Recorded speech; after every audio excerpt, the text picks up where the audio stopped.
มาเยี่ยมเพิ่นมื้อนี้เพิ่นสิตำบักหุ่งให้กินเด้อบ่าวไอ้น้อยเพิ่นห้องบ่าวเลยเนาะโสดเด้เนาะแม่นบ่ฮะสิหอมนะโสดบ่เอออ๋อโสดเด้นี่แหละโสดเด้อสาวเอ้ยโสดเด้นี่บ่มีลูกมีเมียบ่มีลูกมีเมียหยังนี่โสดเขาเอิ้นว่าโสดถ้ามีเมียแล้วเขาเอิ้นว่ามีคู่มีคิงเนาะแม่นเพิ่นตำบักหุ่งแซ่บๆว่ะข้อยมายามบ้านเพิ่นตลอดแต่ละมื้อข้อยต้องไปหาเล่นบ้านหมู่บ่คิดหยังมากมาย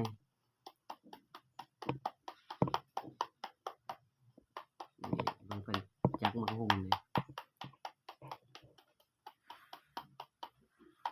อยากได้อยู่บ่เมียบ่โยอยากได้แล้วเนาะอ๋อผู้ใดสมัครใจก็มาโลดอ๋อแสดงว่าผู้ใดสมัครใจมาโลดเนาะเถียงนาน้อยค่อยนางอ๋อนี่เพิ่นก็อยากได้อยู่เพิ่นก็อยากได้อยู่เพิ่นเป็นโสดมาหลายปีแล้วเด้อนี่เด้อคันว่าเห็นคลิปเพิ่นแล้วก็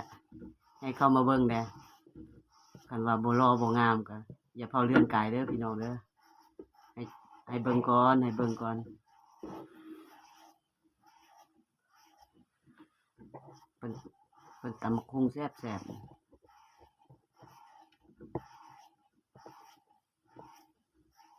จังซี่แหละอยู่ให้อยู่หน้ากินธรรมชาตินี่มันแซ่บจะใส่ตุ้มกบบ่ได้บ่มื้อนี้บ่ถึกบ่บ่เข้าบ่เข้าเนาะแต่บ่ได้ท้อติบ่ได้ถอยติมื้อแรงใส่อีกนี่สิละคนเฮาห้ามท้อห้ามถอยบ่ได้ก็บ่ต้องถอย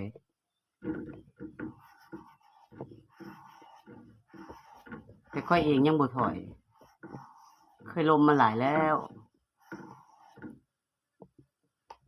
แต่ตอนนี้ค่อยเฮ็ดคลิปนี่ค่อยหาเงินแบบทางอากาศ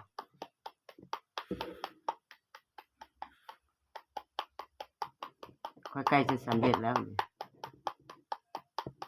อีกสักวัน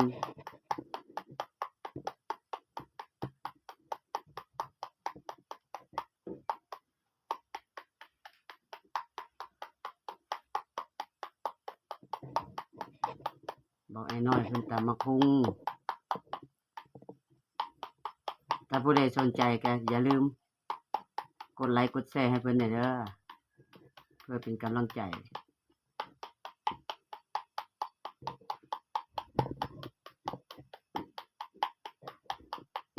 เพิ่นนอนผู้เดียวกลางคืน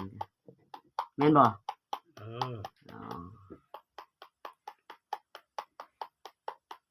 บ่ได้ฝันเลข6ตัวติยังทันฮอดบ้านมันน่ะบ่ต้องรอเนาะต้องรอคนเฮาจังซี่ล่ะมันต้องมีโอกาสต้องรอก็ว่าสิได้อยู่แหละต้องรอต้องสำเร็จทุกคนน่ะล่ะถ้าขยันฮะถ้าขยันแล้วต้องสำเร็จบ่ว่าขยันหยังขยันทุกอย่างนั่นแหละเพิ่นไปเยี่ยมบ้านโตไปเยี่ยมบ้านเพิ่นล่ะทุกคนต้องสำเร็จไปนำกันบ่แม่นเห็นคลิปล่ะสิเลื่อนผ่านให้คอมเมนต์ให้เด้อให้เบาไอ้น้อยเลยเพื่อเพิ่นสิเป็นกำลังใจให้เพิ่นใช้นอนเดียวบ่มีผู้ใด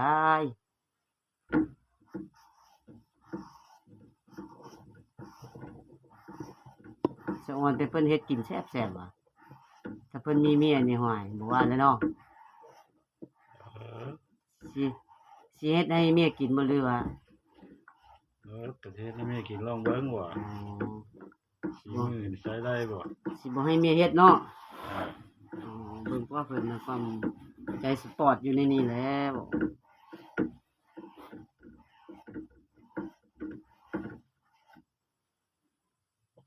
แต่ละมื้อเพิ่นก็บ่ได้ หาแต่กินเพิ่นอย่างเดียว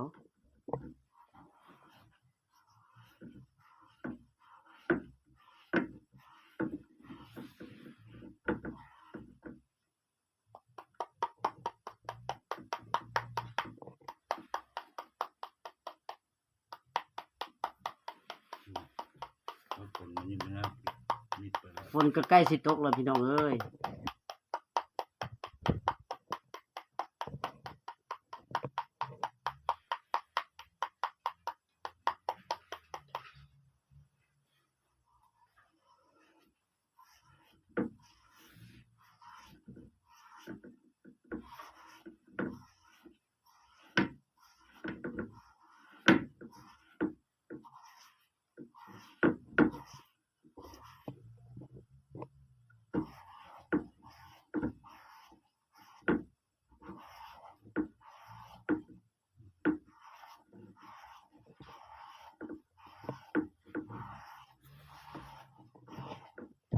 มาหมดได้อร่อยนะ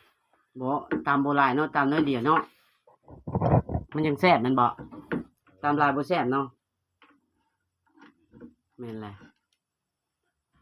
ตามลายบ่แซ่บเพิ่นว่า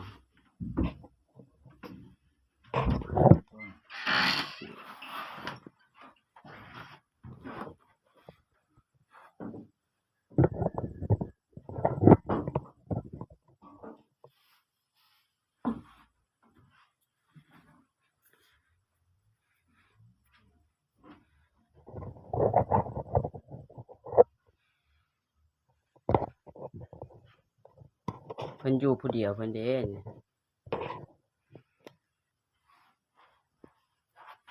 ข้อยก็สิมาลิ้นนำเพิ่นเป็นประจำเพิ่นขาดคนลมคนแอนเพิ่นว่าเพิ่นหุบเครื่องออกมาแล้วผมมันบ่พี่น้อง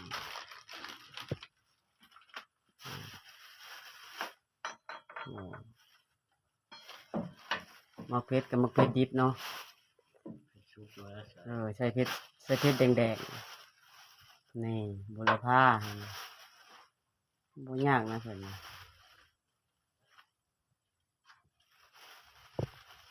ผู้ใดได้เป็นผัวเนี่ยโอ้ยก็สบายไปอีกอย่างวะแม่นบ่ อ่า เนี่ยมันแล้วเนาะ ความกินเพิ่นนี่โอ้บ่ได้อึดได้ยาก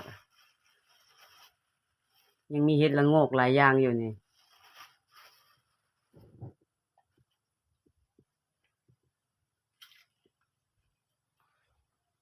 เดี๋ยวผมจะใส่กระเทียม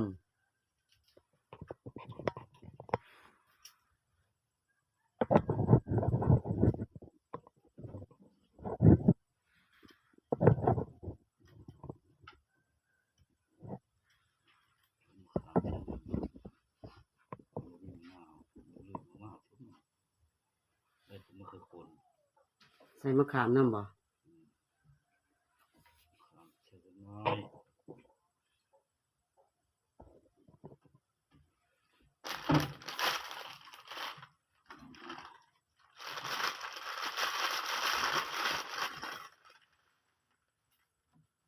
ให้มันส้มเนาะ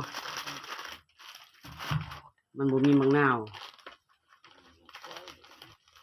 อยู่ให้อยู่หน้ามันบ่มีมะนาวใส่มะขามธรรมชาติเอา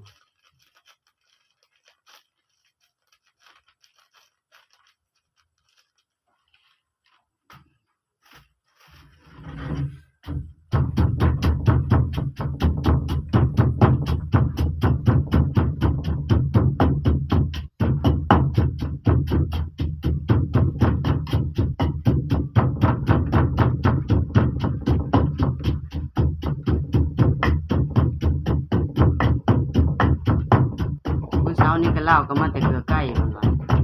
แม่นบ่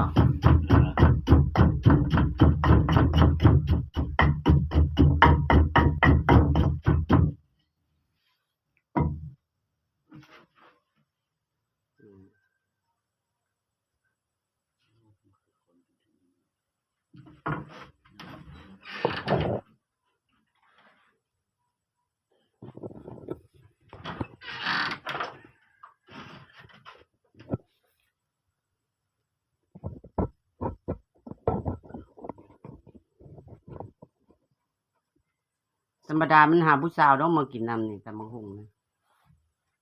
ธรรมดามันผู้สาวแล้วต่ำ อ้าวบ่ มีผู้บ่าวต่ำก็จะเป็นนะ บ่พี่ยายคนตำให้ผู้สาวกิน ก็ลองเบิ่งมีผู้สาว ผู้ใดเด้เนาะสิมากินน้ำเพิ่นนี่เนาะมีอยู่บ่เนาะ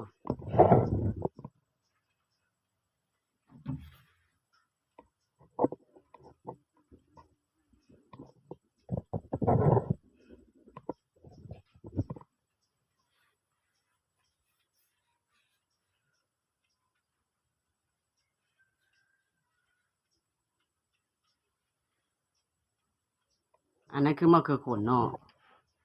เนื้อแดงๆน่ะ เออใส่ลงไป นั่นใส่ลงไปเอาจัดเต็มเลย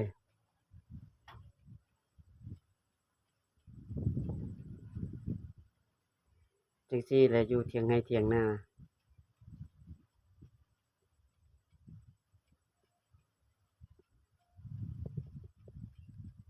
ยามนี้กินตำบักหุ่งมันก็แซ่บเนาะ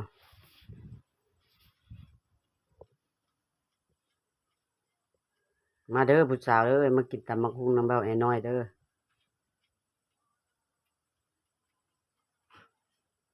คิดมักผู้ใดเด่นนี่ปะมีอยู่บ่ผู้มัก บ่ได้ ไปหันไปนี่เห็นอยู่บ่ผู้สาว บ่ได้ไปใช้เนาะ บ่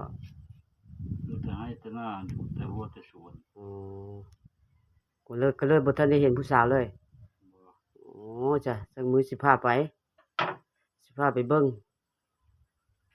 ไปยืนเบิ่งข่าวได้ เออ อ่า คนที่รักนั่นชุงเฮ้อ ไปยืนเบิ่งข่าวไปยืนเบิ่งข่าวกินเบียร์